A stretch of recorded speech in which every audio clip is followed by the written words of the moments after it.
Welcome to Horticulture, where a group of extension professionals and plant people talk about the business, production, and joy of planting seeds and helping them grow. Join us as we explore the culture of horticulture.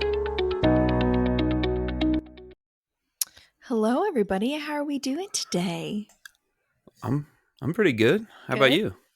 Good. I have a really random question, and I want everybody to answer with a yes or a no. There's no other explanation. No. Like, you didn't spring this on us before, so this should be interesting. I'm ready. We're recording after lunch. I just finished my lunch, and I want to know if you feel personally that it should be frowned upon or not. That I soaked up the miso, like the liquid of my ramen, with a homemade like Southern biscuit. Like, is that like too much cross I think you answered you provided the answer with the question. You said Southern biscuit, which everything is gravy to a Southern biscuit. You see, so and I think it's perfectly fine. Ray can't follow directions. Yes or no, Ray? Yes. Oh, yes, it is fine. It's all you said fine. acceptable, right? I was like, Yes. look, I mean, I have this biscuit and I have all of this delicious broth. You can't answer anything with the word biscuit in it with a single That's word called reply. fusion, Alexis. Yeah, You take that down to Asheville and you could sell that biscuit for $18.99. you can. And Alexis is a food DJ. She is a mix master all of a sudden. Oh. Ooh, that was good. You're really rethinking the Southern cuisine, foodscape, food way. I mean, fusion. it's broth, so it's just miso broth. Whatever, it's fine. Yeah, anyway, you're building connections right there. There you go. When is your book coming out? When's your cookbook coming out? You can find it at tiny.url at Southern Fusion. Yes. You can find it at buybitcoin.com. Yes. Please send me all of your Venmo money. Thanks. Or pay me in biscuits. I mean, what's the platform if you pay in biscuits? I mean, I don't know. Biscuitbelly.com? I don't know. Ooh, yeah. I think that is a thing, though, actually. Buttermilk Biscuit coin. Belly biscuit. Oh, Buttermilk sounds like coin? more of like a thinking there. roadside stand situation, biscuits. I mean, if we can, we've talked about marketing on this podcast before. So if we can market this, I feel like we might be able to market just about anything. The best donuts I've ever have come from the side of a road. So I'm just saying. Oh God, were they like just like in the ditch? In a ditch? Yeah. Right. Like literally, I thought it was like a donut plant, and I just like plucked this little. No, that's why your microbiome is so strong. Yeah, eating is it though? donuts. Is it? Ditch donuts. Well, fine dining to me is gas station food, so nobody should talk to me about fine dining. Yeah, Ray eats gas station sushi, so let's not talk. I do. To him about I do. And you get extra points if it's like a taco salad or a tuna salad base. Tuna salad, you get extra points for survival. Wow. I mean, some of that stuff is good, you all, especially if, Southern cuisine. There's biscuits and gravy and all sorts. Any miso involved at all in that? Or yeah, no miso juice? dizzy and sick after eating there. Maybe. Got it. I know. On that note, we probably should veer into greener pastures, I suppose. Oh. All right. What are we chatting about today, friends? I mean, I know, but do you know? Is this a quiz? Is this another yes or no question? Yes. Yes. What is crop rotation, Alex? Alec, thank you. Alexa has ruined my life. Amazon has ruined my life in that way. I am no longer known by the extra 2 letters of my name. You should not say that on the podcast. You just triggered like maybe. I did. I'm sorry. Nobody else is ever going to hear this. Well, if you think you got it rough, Brett's actually my middle name. My first name is Siri, but I had to go. Yeah. Yikes. Yeah, that's a tough one. That's a tough handle. I had to change it up about, That's iPod weird. 1. My middle name is Hey Google, so there you go. Oh, You're very free-spirited parents. Yes, very, very technologically savvy. Well, crop rotation, that's what we're talking about today. Oh, yeah. So before we jump into this, because you all are all of these, plant nerds, and I'm an honorary plant nerd. I just want to make sure. I've heard this term a lot. I think in some ways the early extension was built around trying to get people to do things like crop rotation and understanding that maybe you shouldn't plant the same thing in the same place over and over and over again. So when we talk about crop rotation, are we talking just about planting my corn in a different place every year? Is there any sort of like groupings of things? And it is just rotating in terms of the actual plot. Is that right? I mean, is that what we're talking about with crop rotation? Oh man, you said so. If you could rotate it to a different spot every year, Brett, that would probably be wonderful. But that's probably not the case with, especially most small base gardeners. They probably don't have that luxury of But the doing that. idealized version is not planting the same thing in the same place every year. Is that right?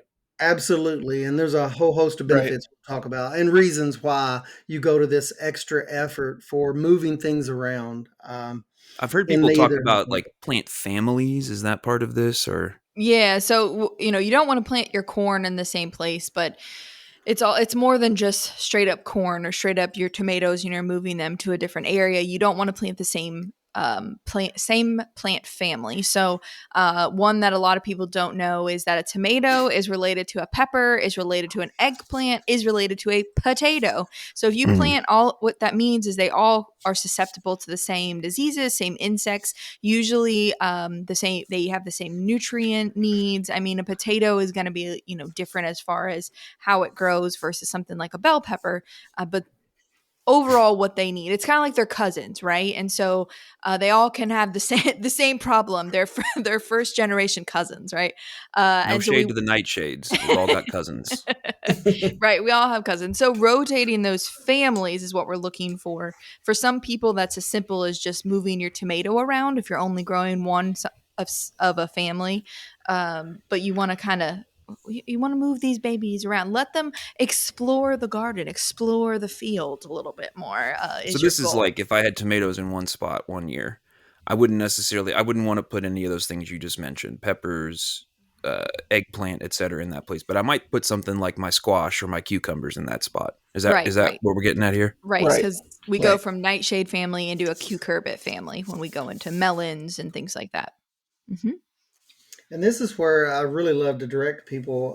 If you're like me and don't like to memorize things, I mean, so many of these garden families are common crops we kind of know, like the nightshade family. Or if you're an avid gardener and you're into looking up information, you'll know some of these. But there's all sorts of garden families that work well together as far as they work into a rotation. But this is where charts and things online can be so handy, and you can probably readily find those if you use a keyword search such as garden rotation family, something like that. You're going to quickly get some pretty solid charts to reference, and that's one of the first things. I think that's a good starting point for home gardeners that are maybe are not used to or accustomed to doing crop rotation, is to lay your hands on one of those charts. I mean, that's a great starting point, really good starting point.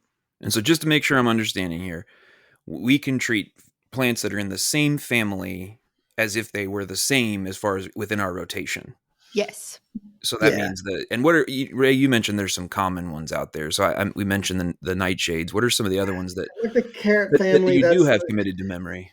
Yeah, well, I am looking at a chart now. That I should not have told the viewers this, but there are. I mean, cucurbits. We all know those. Those are vining crops, but maybe we don't all know those. So cucurbits. What would be in a cucurbit family?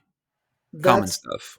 Like you're talking about cucumber, squash, things like that. Melons. That are in there. Melons. And when we talk about plant families, we're generalizing here. It's not like a panacea. It's not saying that if we do these rotations, things are going to work out perfectly, because there are just some opportunistic insects or diseases that's going to cross over. But if you use these families, whether carrot family, broccoli family, nightshade, onion, if you work within these families and set up your crop rotation, which, we'll talk more about this, but should probably ideally be a minimum of 3 years. 4 years would be much better, because a lot of these diseases and insects persist at least that long. But if you set up your garden or your commercial plots within these families, it's going to take you a long ways towards avoiding some of these problems. Not all of the problems, because some of these diseases will cross over, broad ranges of families, but you will be in a much better shape than if you had no rotation at all, crop rotation. When I work with, it's usually home gardeners that really struggle with crop rotation, because, I mean, that's just a stock answer. in the job is if you're having issues in your garden, disease buildup, like blights on tomatoes that typically are soil borne and they start in the spring, midsummer with rain splash and move up and that accumulates in the soil, or rhizoctonia on beans, things like that.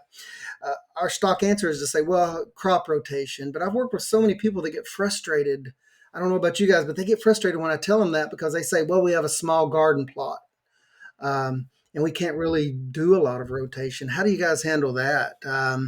Some tips and tricks if you have a small, I mean, on a commercial scale, we're usually planting large blocks of certain plants, maybe just a monoculture of one plant, not even a family of plants, but, and then you've got your rotation, your 4, 5, 6 year rotation set up. But how do you guys work with small producers when they just have a little small garden plot? I mean, what's your I would say strategy there? if you're talking about home gardens, raised beds are a really good way to go because you can, Ray said this earlier, compartmentalize. You have bed 1 tomatoes, bed 2 cucurbits. I don't know if anybody just heard the thunder outside my window, but that was a little sketch. Anyways, Stomach bed 3 you have growling. your alliums, which are your onions, things like that. One little note, sometimes it's easy to guess a plant family, right? Because if you think about how a squash grows versus how a watermelon grows, they're very similar, right? If you look at just the leaves and you didn't see the fruit up close, you wouldn't be able to tell the difference a lot of time between these plants. And so that can be pretty easy, but not all of them are that easy. So a beet is in the same family as spinach is, and so we know that those grow very differently, right? But that's also in the same family as the amaranth family, which is what pigweed is in. It's also what celosia is in. So the flower person here, celosia and amaranth, as the grower. There's also edible forms of amaranth seed that are grain staple for some people around the world. If you're a vegetarian or you're just looking to expand, try Right. amaranth. Exactly. So definitely look those up, and that's easy. Just put like beets plant family. I just did it a bunch of times because I couldn't remember what some of them were in. But anyways, where I was getting at, you can compartmentalize when you've got a small garden. You can rotate those beds from time to time.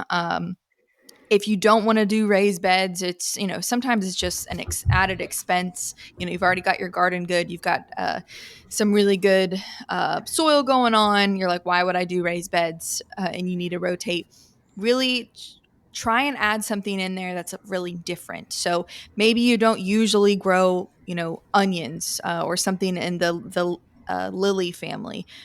Grow them and figure out how to eat them, enjoy them, but get those into your rotation every 3 years or so, and try and diversify your families. And so if that means you have one area that is not something you maybe normally would grow, that's okay, because you can think of it as, well, I'm going to help my soil. It's almost like a cover crop that you can also eat off of, and we're going to talk about cover crops next week, but you can almost think about them that way for the people who don't necessarily want to do like a raised bed situation, is what I tell them. I worked with someone I think it was last year, and they do a fantastic job with, of all things, heirloom tomatoes. And I thought, I'm going to have to talk to this person. They always have beautiful heirloom tomatoes, which are susceptible to a lot of diseases. Even if you rotate, it is difficult to grow heirloom tomatoes. And they just have a small plot of land. And so I spoke with this person. I finally got around to asking them, how do you guys do it? I see your social media posts, and your heirlooms are beautiful. The tomatoes are beautiful. The fruit is beautiful, but also the plants themselves. And what they said they did, and they just had a small plot once again. They were already using a 4-year rotation on the raised beds, but specifically for highly susceptible crops like an heirloom tomato, they put those in containers. They were using fabric planters, 10-gallon fabric planters that they could easily move around, but they could also easily isolate those from native soil. And that's how they were growing those. They just that was a specific consideration to them. And they were, sort of advanced home gardeners and market gardeners to an extent. But they extended their planting plots with individual containers. And that's just sort of the next level, even above a raised bed garden, whether with or without sideboards. That's awesome, using raised beds. But they were using individual containers, and I thought that was really cool. And that's how they dealt with those prized plants that they could individually manage and water, and even if they had to move around, they could do that. I thought that was really cool. Yeah, that's a good novel way to approach that. I think a couple other things for the small gardener or folks who don't have a lot of space.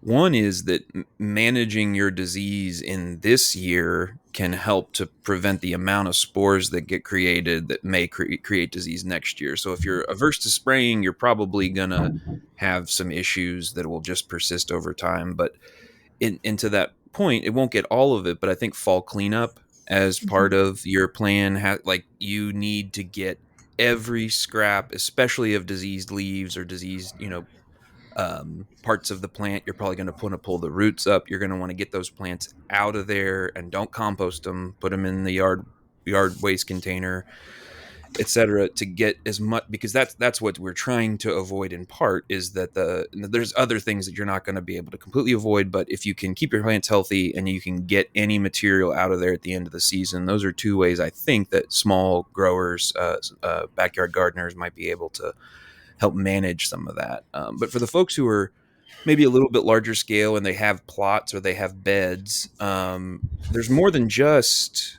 the extension people said this. What are some of the benefits, or what are the reasons why we might want to do that, or things that we're trying to help encourage? So Alexa, Josh, I think we were talking a little bit about that. yes, I would say that. So we know this, we've seen this, and it was really pushed. Brett mentioned, extension really pushed this when extension began 100 years ago. We see this with corn, soybean, wheat, right? So they rotate these plant families. Soybean fixes nitrogen. Grass is or corn is a grass. It's a very heavy feeder. So we rotate these. To help with nutrient management, as well as disease and insect issues. But nutrient management is one way. So not only are we using those soybeans or alfalfa or whatever for nitrogen fixing, but also different plant roots make partnerships with microbes. Corn may make best friends with, microbes A, and then soybean comes in and makes best friends with microbes B. And then we have both A and B in the soil when we bring in wheat or we bring in something else later on. And so those help to fix different minerals. So not just nitrogen. They break down organic matter. They improve soil tilth. So different types of root systems, are going to do things differently. So a beet, right, is a root crop versus something like a tomato that's going to be more fibrous, versus something even like a pepper, even though it's in the same family, has a really shallow root system. And carrots and turnips have a deep root system. They're going to bring minerals up and nutrients further up into the soil profile, so that when you plant your tomatoes there the following year and your peppers, those nutrients are accessible. And so we have this kind of partnership with breaking down nutrients and making these partnerships with microbes, but also improving that soil along the way just by rotating that family. What do you think, Josh? Yeah, I would agree with that. I mean, essentially, you're trying to help the soil ecosystem have a lot of diversity to it. And by putting different plants in there to form those different relationships at different times of the year, you're kind of facilitating that. You're introducing and maintaining that kind of diversity among the soil microbes and all their different kind of metabolic processes that they exchange with the plant.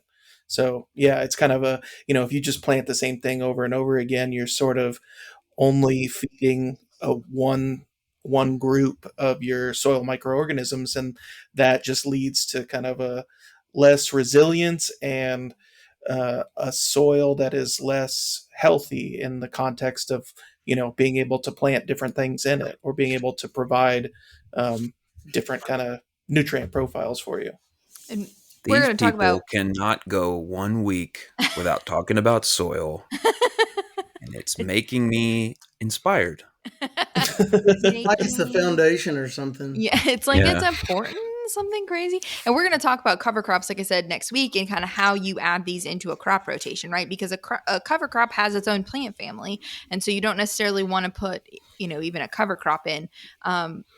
I don't want to jump too much into that, but that is something that you can work into your crop rotation. So Also for some of those large growers, so like Ray, I have people who do like heirloom tomatoes, right? And they know that that is their money crop, and they have them in their high tunnel.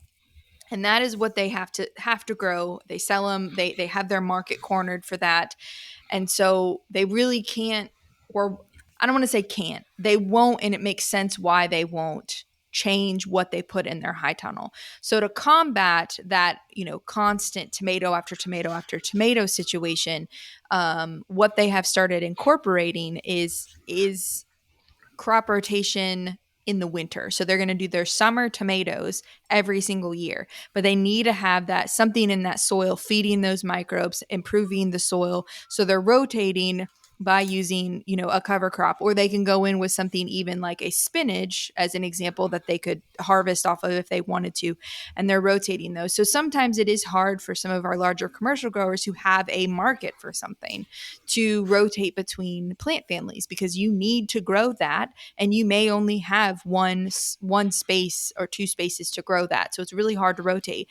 In the cut flower world, a lot of our major flowers are in the same exact family. So the Asteraceae family is huge, and that's the sunflower family or the daisy family. Daisies, yeah. Yeah, yeah. So, which is also lettuce. Which is also lettuce, exactly. So it can be really hard to rotate out of that family, because what you need to grow and what might grow well in your area, especially in Kentucky, are all in the same family. And now there are other there, Alexis. Do you?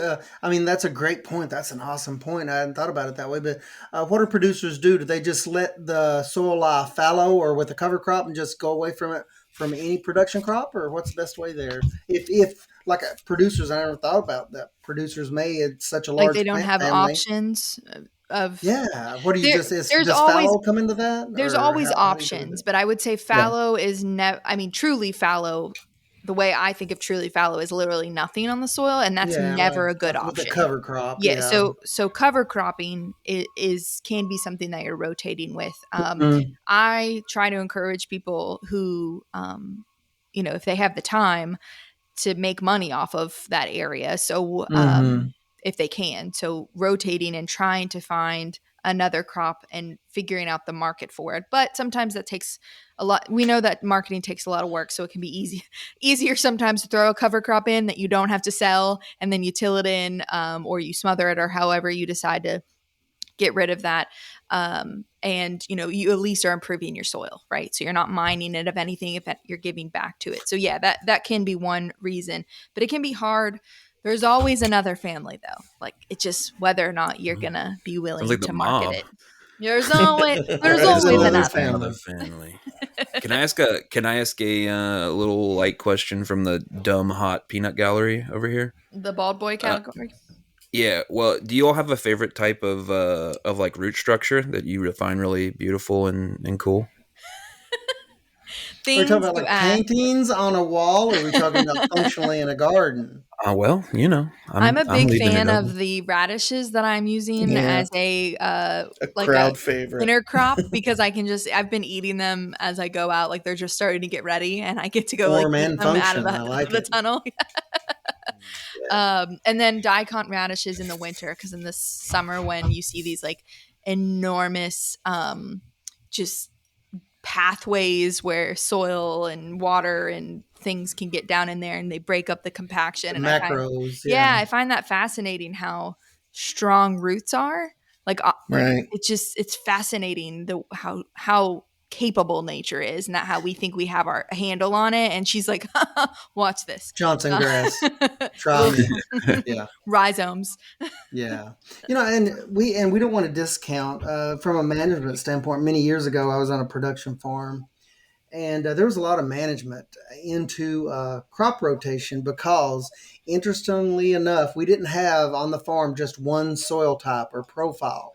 And it really took if we added anything new, because we had vegetables in addition to tobacco and some other crops on the farm, but it really took a lot of consideration, and especially with new crops, more management to get a handle on rotating crops if you add something, because we were on like a 6-year rotation roughly, to manage things, and the crops don't always rotate really well, so you have to take that into consideration. I know managers already know that's out there producing something on a little bit larger scale, But it takes a lot of thought, and you guys have already mentioned it, because different crops have different root structures, they have different nutrient profiles, different biomass, that's left behind, and which may or may not add to problems later. It may help things, it may hurt things. All these are big considerations with crop rotation. On a farm. So it's just not sometimes as easy as just saying we're going to switch this to this field. Because I mean, I'm sure Alexis said, when you're moving things around, not every space on your farm, I mean, is it completely uniform, or there's different spots for different crops?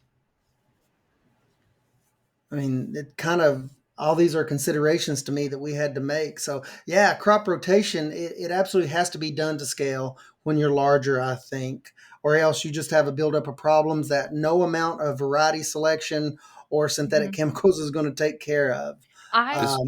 This would probably be just a good time to do the classic extension PSA of, if you have not already or you have not recently, get your soil tested so that you can at least know where you're sitting. You can see what nutrients you have available right now. You can track your organic matter and all that kind of fun stuff across time. Because as Ray was saying, and if you have a big area, and I mean by big, I mean even a couple of acres, take a couple of soil samples from several different places so you can get a sense of what that soil type is. Maybe if the nutrients, the land use history is different or whatever, Yeah, the nutrients might be different. So this is a good time to at least to encourage you to engage with a little bit of science so that you can know what you're working from in the first place, and then across time maybe think about working in, if it's an area in your field doesn't have a lot of available nitrogen right now, you may be able to start out with something that doesn't need a ton of nitrogen in that area, and then think about later supplementing ahead, or thinking about a cover crop, as we'll talk about next week. But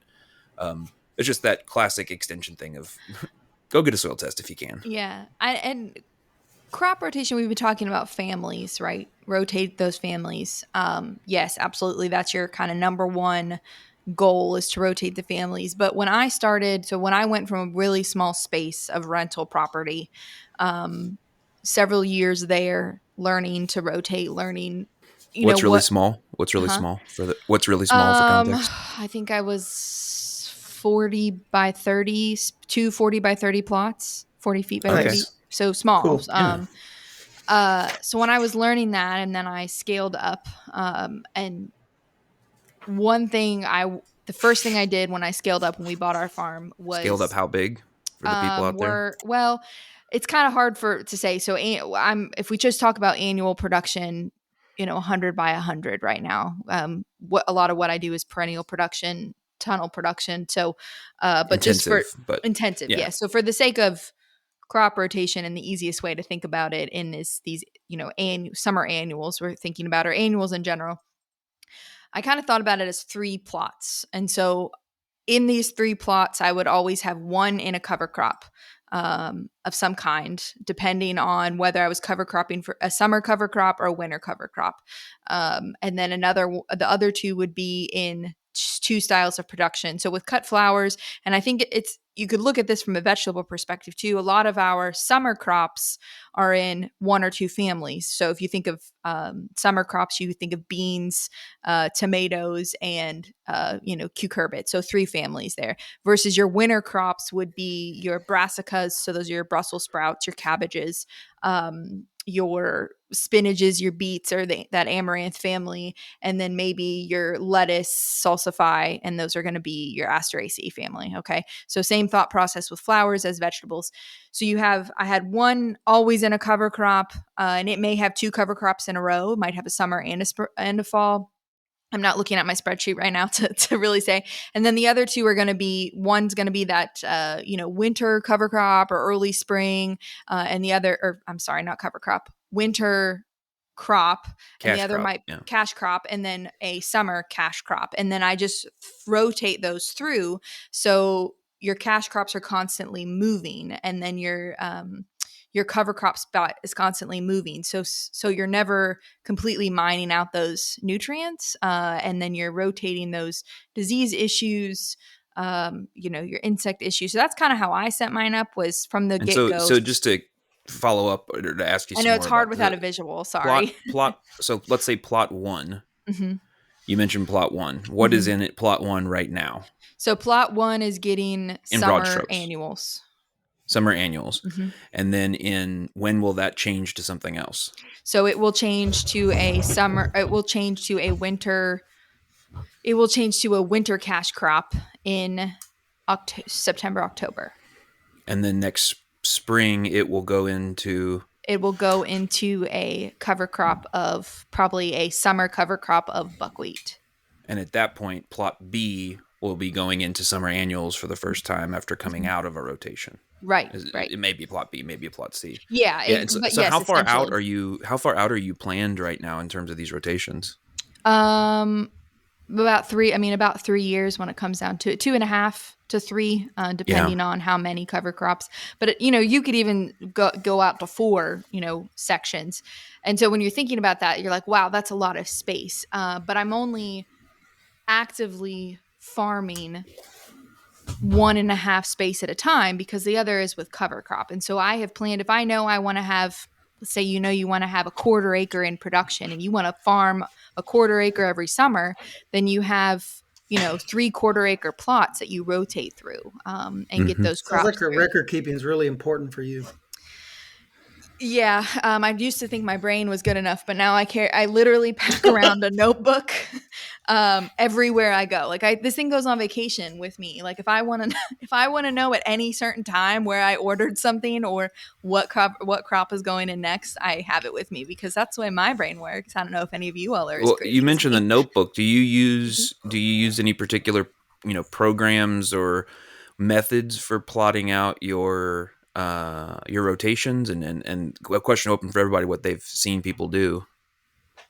I'm still old fashioned and I like to write it all down and I like to map it out. It's soothing for me, I guess, from an anxiety standpoint. I don't know, but I like to write it all down. Get a little chamomile tea, suck your thumb, and do some crop planning. And I have several of these notebooks lying around from over the years, but I know there are some really great ones out there, especially when you're planning, when you need to seed things and then how those mix into your crop rotation. There are some good ones out there. Johnny's has a really good calendar that would be helpful for people wanting to do crop rotation. That's Johnny's Seeds. I'm sure most people listening to this have heard of them. But and then UK has...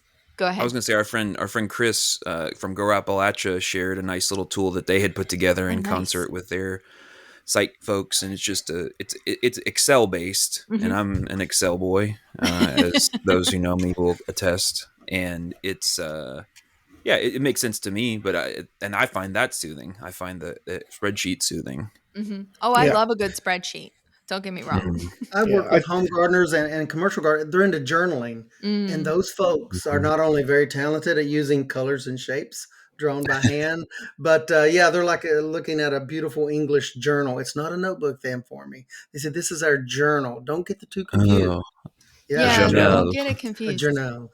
Maybe I'll show some photos once this for this episode on our Instagram stories. It's all smiley faces and just squiggles. It's a lot of colors. You all can't see this listeners wise, but it's colorful. So you do use colors. Awesome. Yeah, most folks that I've worked with, they incorporate color into those rotations somehow, whether or not they're using a computer program or just journaling. It seems like colors are involved in there at some point. Did that say Mrs. Alexis Timberlake?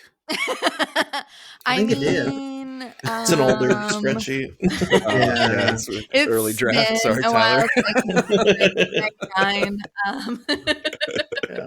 I've seen kind of a combination where, writing in pen out in the field can work, but it can also get wet. So I used to be very disaster averse, and I always just had different small notepads that I would write in pencil with. And then I had kind of a master spreadsheet back in the home office that I would transfer things to. And it kind of gave me an opportunity to make sure I really understand what I wrote down while it was fresh in my mind. I'm the opposite. I take notes on my phone and then I transfer them into the notebook. I see. I Oh.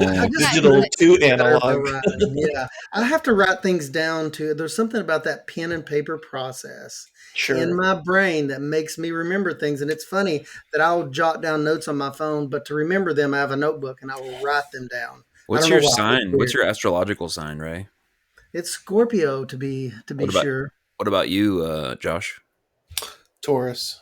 Oh, what are you, Brett? Oh, you had a theory and he just blew it out of the water. I have a Alexis and I feeling. are both Virgos, but of It's very very different obvious. flavors. Yeah, Mm, yeah. yeah. I'm not a pen and paper person. I like the feeling of pencil against paper, but it doesn't really. It just is more of a tactile thing. Anyway, Yeah, Well, yeah. it's like what I liked is that I had just some dumb little notepad that I could lose because I was transferring the Oh, information to the master sheet regularly, and I don't know, electronic stuff like breaks, and you sit on it or run it over, and adios.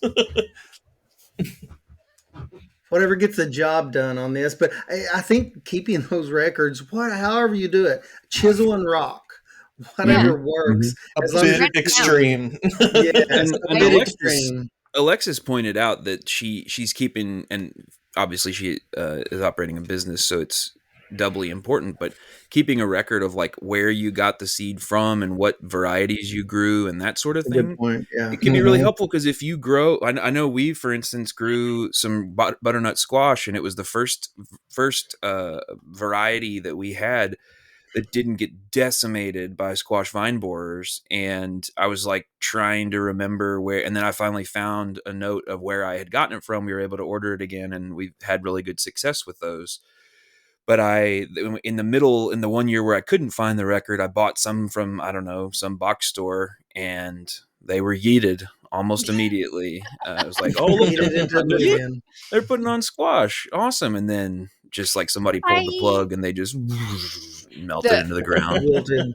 There's a Bel Air Blooms is a most everybody on here knows them, but they are a flower farm, commercial flower farm in Waddy, Kentucky, and they have like I always think my record keeping is like fairly impressive. And then I saw Anna's record keeping. She does most of their seed starting, and so she does just like a 3-ring or spiral bound notebook because she likes that process, but where I just keep a sheet that says like, okay, I bought all my seeds from this place every year, but then I have a separate spot where I say when I seeded them. She Mhm. combines those all into one. And I was like, that's so brilliant. And every year she says, ageratum from store B seeded on this time.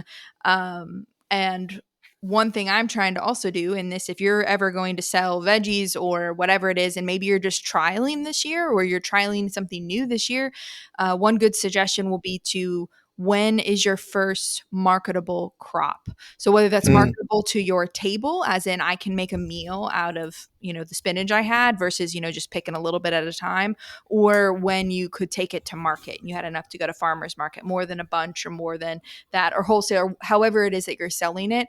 When was your first harvest and when is your last harvest? I went many years without doing this, and every year I was mad at myself when I was trying to predict when I Mhm. would have stuff available. And so this year I'm keeping track of it. And it's not it's not a bunch of notes. It's just when I started and had a marketable crop and when I ripped it out of the ground essentially. And Yep. if I have Yep. little notes to put out there, like I might put we had, spring came 3 weeks early or something, so that hmm next year future Alexis can kind of do some predictions. But I highly recommend that for you, even if you're just doing, a garden for yourself. I think it can be helpful to know if you are behind or if you have other problems. Are you having nutrient problems because your tomato still hasn't produced, but you'll know that last year it produced, a month ago. So maybe it's more data that you can mine. Josh is a data mining magnet, and I am as well. Oh, I want to know everything Data, I data, can data. possibly know, and a lot of it is just my own. For those of you data hoarders and those of you that likes visualizations, I guess this would be a good point to, and I believe it's up and going now at the University of Kentucky, is the Garden Sow app. That is spelled SOW. and it has a journal feature. It has crop specific information specifically to Kentucky, and it's a newer app. Oh, you I beta want to tested say it's that? released. Yeah, it is Yeah, released. I'm beta. I've been a beta tester, but I want to say that it's either released or getting ready to be released. Um, Since I we're think but technically podcasting, it's released. Ray, I Yeah. think of you more of like as an alpha tester, you know? I'm strictly the beta. The I'm out there in alpha the ditch mindset. eating donuts. I mean, I'm at the caboose, so nobody On that sees me eating Sigma ditch Sigma donuts. grind set, Sigma app Yeah, tester grind set. yeah. I'm strictly the follow up, exactly. But it could be another good tool to either journal or lay out your garden. It's just one of those for the folks that like to visualize and have tables and work with electronic things. It's just another tool Oh, you know for, which and it's geared towards home gardening. Yeah, what's that, is Alexis? really good that I just remembered is Mother Earth has one, Mm-hmm. and you can use like you can plug all that in, visually see it from year to year. I don't know. There is a paid feature, but I'm not sure how, and I'm not sure how much of it is free versus paid. It's been a while since I've used it, but if you like online versions and something that you can save in the cloud or print out, and you can like use little eggplant like emoji looking things and say, Oh, like what hold kind. That on. is slick. This But conversation took it. Yeah, I mean, it did not take any kind of oh, turn. got it. That Sorry. Oh, you said eggplant emoji. I thought you said something else. yeah, no. No, I thought you said that.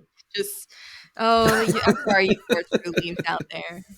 Sorry. Yeah, We do it's stay on probably worth. topic sometimes, not I all was the going to time. say it's probably worth mentioning that if you are a spreadsheet person, but you don't want to shell out money for a Microsoft Office product or don't have access to it, you can also always use Google Sheets. That's real common, and it's something that's saved in the cloud too. So if run over your iPad or whatever, you're all right. It exists. Um, Another, like we were talking about figuring out how to rotate crops. We've talked about this before, but it's probably one of my favorite publications from UK, and it is the Home Vegetable Gardening in Kentucky. For those of you who are vegetable gardening, this can be good even on a larger scale. So I think a lot of time when people see this, they think, "Oh, I'm just a family of four and I'm gardening for myself," which is fine, awesome, great. But if you're even larger market gardening, the way it breaks things down, it has great tables. All of that information is applicable to you no matter what size you're at. It has all kinds of stuff, but page 7 has crop rotation in it, and it gives you those crop families and helps kind of walk you through, that thought process if you're And new this to the is this is system. ID 128. So if you just Google I the letters ID as in dog 128, you might throw in a UKY. It'll bring up the publication. You can download it anywhere, even if you're outside Kentucky. They'll you just tell them you know Alexis, and they'll let you download it from Google. Oh yeah, If Free of and charge. apparently, Free of if you do Google ID 128 by itself, I mean, this might be because I'm on campus. It's the first hit. yeah, um, Surprising. That's kind of a vague descriptor if you don't add any keywords to if that. you are in the state of Kentucky, please remember that every county has an extension office in it, and all of us have copies, like nice printed glossy copies most of the time, of this ID 128. Or Mhm. if you are the kind of person who wants to see something in paper versus looking at it online, they can print you out one. And if they fight you on it, call me or Ray, and we will Oh, mail you a copy. And They then, will yes, go fight them. Maybe legitimate. even in color. Yes. they'll give there them a there paper cut. there is no they can print one out for you. Cut of They the ship it paper. completely free. And if they're not, I'm in Boyle County, Ray's in Bourbon County. Find us and we will go on a hunt for some, Do but they not won't. They'll do be great. not Google ID 129 because it will activate Josh like a Jason Bourne type figure. It's like a It's Manchurian happened before. It gets Not messy real scroll quick. up into The the Josh rotation. Yeah, 128 is a hugely useful and like covers a ton of ground in that publication. No pun It's kind of intended. like chapter based, and it's a little bit more it feels a little more narrative, or like, I don't Yeah. know, like it's not Easier quite to read. as, It's a little bit more yeah, definitely enjoyable. much more pleasant to read. I would It's definitely an shout that accumulation of just years of research and years of out. Hmm. on the ground data from Kentucky, both Western Kentucky, Central and Eastern. So everything is so customized to the local growing environment, and it's one of the few that I keep at home just for reference, Mhm. And because it has awesome planting charts and things in there. Yeah. I know that sometimes universities get a rap for being, I'll just say, shills for corporate agriculture and certain practices. But ID 128 and a lot of other things that exist at the university and an extension, it covers some things that are not just chemical, spray Mhm. and pray kind of things. That IPM stuff we've talked about before, it covers that. It covers some aspects of organic production and other types of things Insect like that. I ID, think, stuff like that. yeah, Yeah. insect ID. It's not just get your seven out and blast everything with it. It's definitely a really cool, well thought out. And there's a lot more resources like that from the university than people sometimes realize. So if you haven't taken a look and you're skeptical of the university side of things, I would recommend that one We're really as a It's a proud of good it, one. you tell. yeah. It's a good one. So, all right, I want to kind of summarize this because I think we kind of, I don't want to say we jumped around, but we went in depth on some Oh, very, we jumped around. we jumped around, but I think in the best way. And I think with cover cropping, I mean, you're jumping those crops around, right? So it's appropriate. Yeah, we rotated between topics. We rotated between topics. Well So put. okay, so reasons to cover crop. Okay, so we're managing for soil-borne disease and insect problems by moving plant families out of an area and into another one. All right. We also talked about plant families. So it's really important that you know of all, decide all the things you want to grow this year and then look up who's in what family, throw them into a little bit of a category there, and write down, record where you put those families at so that you can rotate them next year. Because I know you think you're going to remember that all of your tomatoes were in that one corner, but by the time spring rolls around, you're probably not going to remember. And if you do, I don't know, you're better than all of us on the podcast because none of us can remember anything.